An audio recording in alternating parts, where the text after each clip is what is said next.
रीता कुमारी के कथा संसार में आज सुनते हैं पटना की लेखिका रीता कुमारी जी की एक और कहानी, मेरी भी शादी करा दो। कहानी सुनाने से पहले आप सबों से अनुरोध है कि इस चैनल पर नए हैं तो सब्सक्राइब करें, लाइक करें, शेयर करें और अपने विचार तो ज़रूर ही लिखें।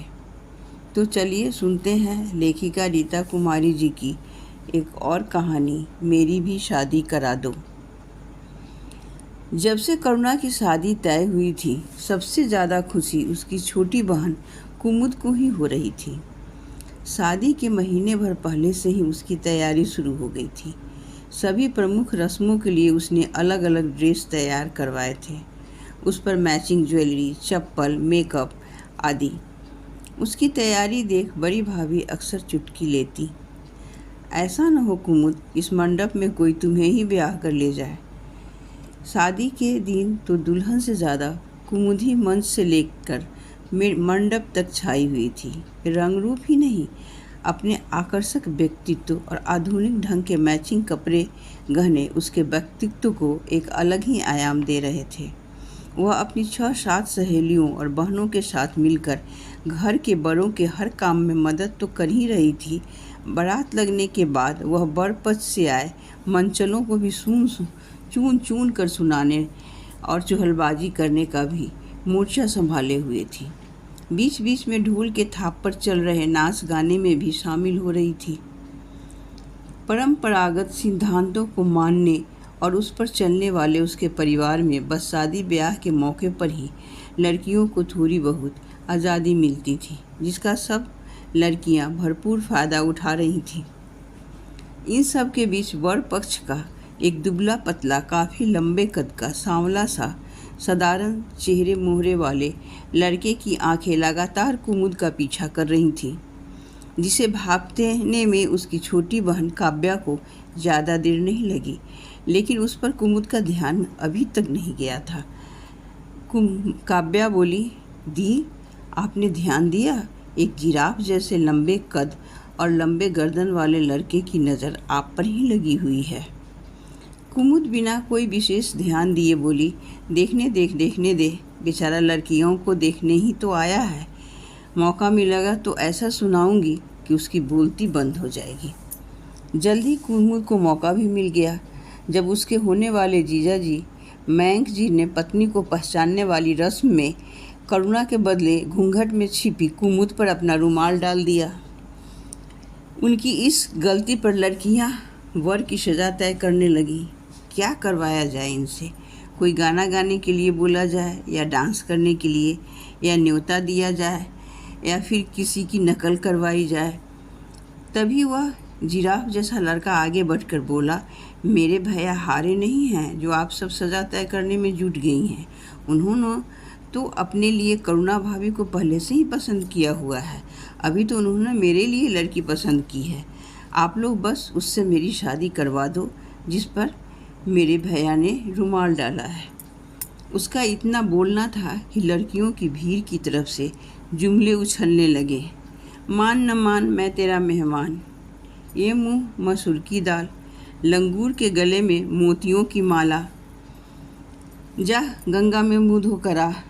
कुमुद भी कहाँ कम थी, भीड़ को चीरते आगे बढ़ते हुए बोली, वाह वाह, कौवे के मुंह में अंगूर। लेकिन बोलते बोलते सामने खड़े लड़के पर नज़र पड़ते ही उसकी बोलती बंद हो गई। वह अपनी अंतरंग सहेली क्षमा, शालिनी, शिवप्रिया की ओर मुड़ी तो उन तीनों की भी स्थिति कमोबेश कुमुद जैसी ही थी। देखते देखते चारों मैदान छोड़कर रफू चक्कर हो गई। उन सबों के लिए तो शादी का सारा मज़ा ही किरकिरा हो गया था। बाहर उन लोगों के नाम का शोर मच रहा था और वे चारों एक कमरे में बैठी सोच रही थी कि क्या करें। उन्हें क्या पता था यह लंबू, जिसका नामकरण काव्या ने जिराफ कर दिया था, उनके घर तक आ पहुँचेगा। उसकी रिश्तेदारी भी बरपत से निकल आएगी। एक डर उन्हें बार बार सहमा रहा था, कहीं ऐसा न हो कि उन लोगों को पहचानने के बाद अपने घर वाले को उस दिन की सारी बातें वह बता दे। यह सोचकर ही चारों के हाथ पैर ठंडे होने लगे। चारों उस दिन को कोस रही थी जब उनकी मुलाकात इस जिराफ से हुई थी। सिर्फ 2 महीने पहले की ही तो बात थी। कुमुद, शालिनी, शिवप्रिया और क्षमा, चारों सहेलियां कॉलेज में अपना प्रैक्टिकल समाप्त कर बाहर निकली तो दिन के 1 बज रहे थे। उस दिन प्रचंड गर्मी थी। पूरा सड़क सुनसान पड़ा था। चारों किसी सवारी की तलाश में एक इमली के घने दरख्त के नीचे खड़ी थी। वहाँ से ही थोड़ी दूर पर 2 ठेले पर गर्मियों के कुछ फल बिक रहे थे। तभी एक बड़ी सी गाड़ी ठेला के पास आकर रुकी। एक लंबे कद काठी का आदमी उसमें से उतरकर कुछ खरीदने के लिए आगे बढ़ा। क्षमा के खुरापाती दिमाग में तुरंत लिफ्ट मांगने का आइडिया आ गया, लेकिन उस छोटे से कस्बे नुमा शहर में लिफ्ट मांगना और देना दोनों ही रूढ़िवादी परिवार की लड़कियों के लिए आसान नहीं था।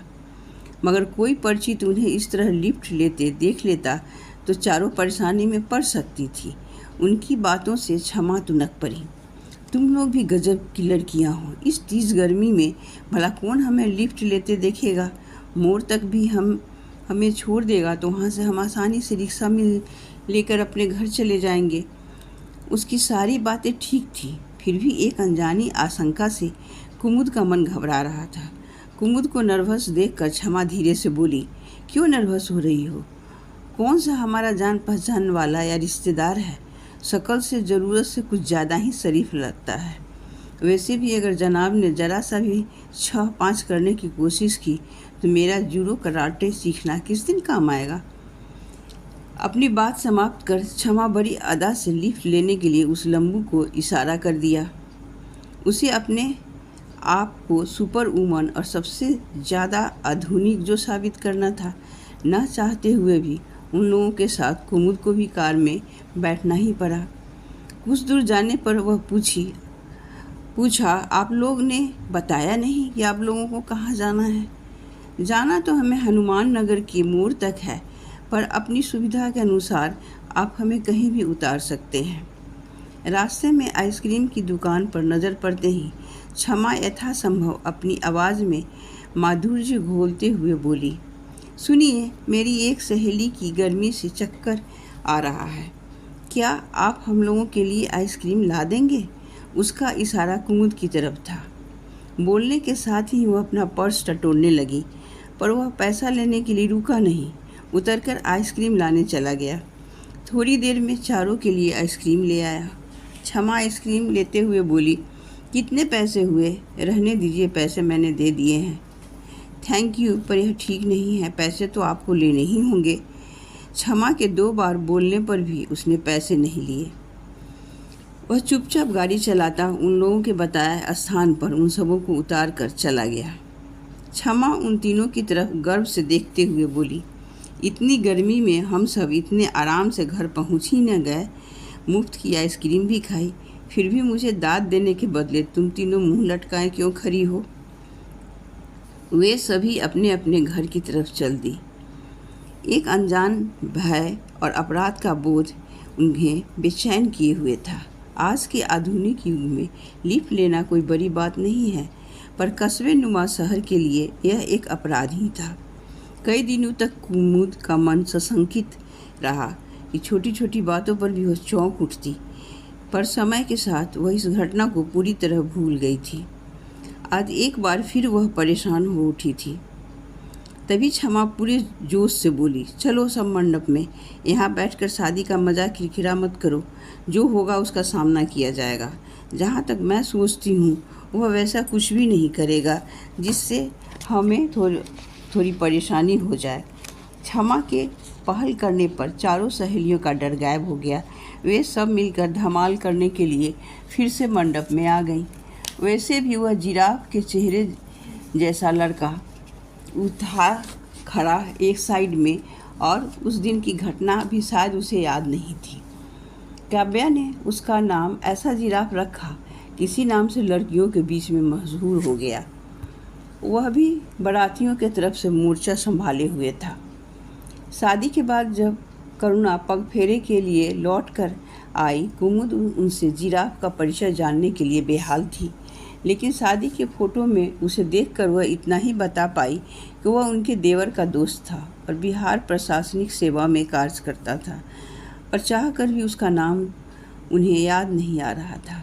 कुमुद ने भी यह सोचकर राहत की सांस ली कि नाम में क्या रखा है। वह जिराफ उन लोगों का रिश्तेदार नहीं था, इतना ही काफ़ी था, वरना हर समय सर पर तलवार लटकती रहती। कुछ ही दिनों बाद की बात है, वह सब भूल भाल कर पढ़ाई में जुट गई। जल्दी ही उसे मेहनत का फल मिला और एमएससी में उसे काफ़ी अच्छे नंबर मिले। फिर सिलसिला शुरू हुआ नौकरी के लिए तरह तरह की परीक्षाओं में शामिल होने का। एक बार फिर सफलता ने उसके दरवाजे पर दस्तक दी। उसका बीपीएससी में सिलेक्शन हो गया। नौकरी ज्वाइन करते ही उसकी ट्रेनिंग शुरू हो गई, जिससे क्रम में उसे अक्सर एक शहर से दूसरे शहर जाना पड़ता। एक बार उसका ट्रांसफ़र गया शहर में हो गया। हमेशा माँ उसके साथ जाकर रहने की अच्छी व्यवस्था करती थी और फिर सारी व्यवस्था कर घर वापस लौटती थी।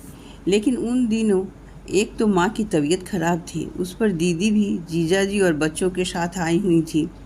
जैसे ही जीजाजी को उसके ट्रांसफ़र के विषय में मालूम हुआ, उन्होंने गया में रहने वाले किसी परिचित को फ़ोन कर बतौर पेइंग गेस्ट उसके रहने का सारा इंतज़ाम करवा दिया और उसे वहाँ का पता और फ़ोन नंबर थमाते हुए बोले, ये लोग मेरे परिवार की तरह है, तुम जाओ, तुम्हें कोई परेशानी नहीं होगी। वहाँ पहुँचने पर उसकी मुलाकात जिन दो लोगों से हुई, उसमें एक घर के मालिक मुकुंद बिहारी थे और दूसरी उनकी पत्नी उर्मिला देवी। उनकी बेटी की शादी हो गई थी और बेटा शहर में ही कहीं गया हुआ था। उन लोगों ने उसका स्वागत अपने परिवार के सदस्य की तरह किया और उसके रहने और खाने पीने की सारी व्यवस्था पहले से ही करवा दी। दूसरे दिन उसे अपने ऑफिस में रिपोर्ट करना था। वह तैयार होकर समय पर ऑफिस पहुंच गई।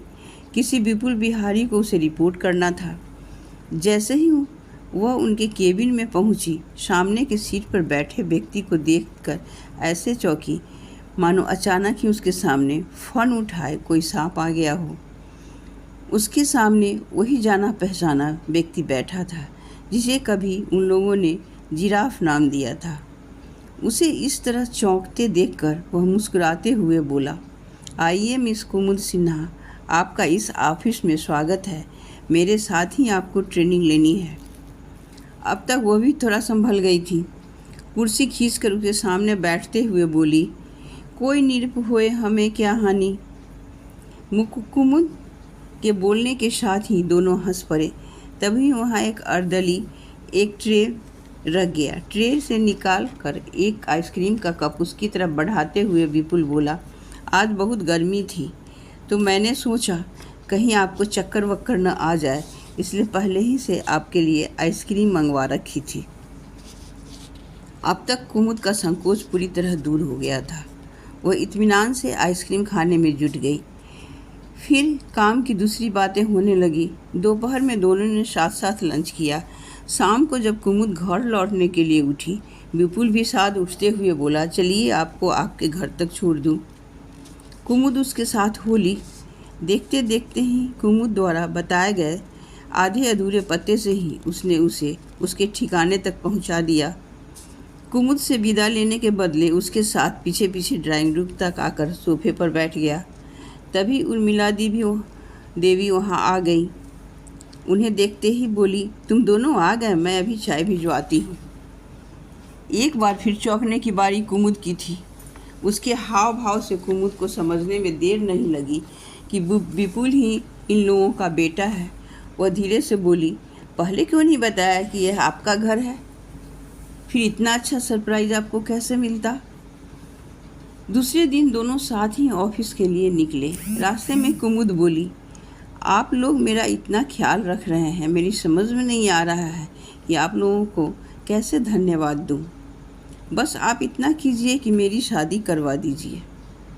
यह कैसी मांग है? शादी के लिए कोई लड़की भी तो होनी चाहिए। किससे आपकी शादी करवा दूं? कुमुद अकबका कर बोली, खुद ही कर लो ना। विपुल के इस तरह से प्यार का इजहार करने से कुमुद के दिल में जल तरंग सा बज उठा और मुस्कुराते हुए उसने अपने नज़रें झुका ली। 2 महीने बाद ही कुमुद क्षमा को फ़ोन कर अपनी शादी में आने का न्योता देते हुए बोली, तुमने जिराफ से ऐसी लिफ्ट ली कि उसने मुझे ही अपने जीवन में फिर फिट कर लिया। अब आओ और देखो इस जिराफ की कारस्तानी, कैसे मुझसे शादी करने के लिए उसने इतने व्यू रचे थे। धन्यवाद। अभी आप सुन रहे थे लेखिका रीता कुमारी जी की कहानी मेरी भी शादी करा दो। अगर यह कहानी आपको पसंद आती है तो इस चैनल को ज़रूर सब्सक्राइब करें। धन्यवाद।